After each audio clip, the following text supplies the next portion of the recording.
Good morning and welcome to This Week. On this first Easter Sunday for Pope Francis, we talk with one of the cardinals who chose him, New York's Timothy Dolan, on what the new pope means for Catholics here in America. And our panel of scholars and pastors discuss religion's place in the public square. Does it help or hinder the search for common ground? Our Powerhouse Roundtable takes on all the week's politics, including the Supreme Court's struggle with marriage equality. And this sort of skim milk marriage. When did it become unconstitutional to exclude homosexual couples from marriage? The voice of those children is important in this case, don't you think? And North Korea declares a state of war. How real is the threat? ABC's Martha Raddatz reports live from the front lines. From ABC News, This Week with George Stephanopoulos. Reporting from ABC News headquarters, George Stephanopoulos.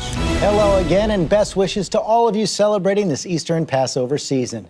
It is a tense one in Asia, where North Korea stepped up its provocations by declaring a state of war against South Korea this weekend.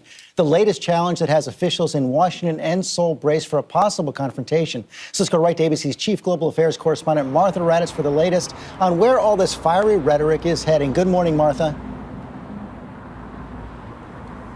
Good morning, George. There is a real sense of unease here in Seoul tonight.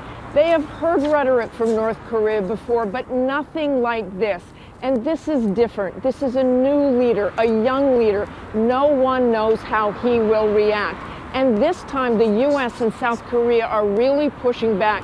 We had those B-2 stealth bombers last week make a round trip from Missouri and drop inert bombs in an exercise here. That has got people on edge, what the U.S. was trying to do, what message they were trying to send. And they have also said, we have a range of options to counter the provocation and threats, and we hope we never have to put those into effect, George. But there is always room for misjudgment, miscalculation here.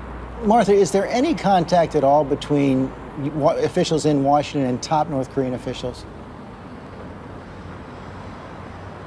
Well, there's certainly diplomatic channels that the U.S. can go through, and they are giving a very strong message through those diplomatic channels to other people in the regime, in the North Korean regime, to step back and stand down. But we, again, don't know how far Kim Jong-un will push. He has said so much, it almost seems he has to take some sort of action. Okay, Martha, thanks very much. Let's get more on this now from Congressman Peter King, the chairman of the House Homeland Security Committee, also member of the Committee on Intelligence. And you have seen the intelligence. I know you can't divulge all of the intelligence, but North Korea has been talking about reaching the United States with missiles. Is that an empty threat? It's not an empty threat. I wouldn't be that concerned about them hitting the mainland U.S. right now, or even any U.S. territory. I think the real threat is to what North Korea might be boxing itself into. Kim Jong-un is trying to establish himself. He's trying to be the tough guy.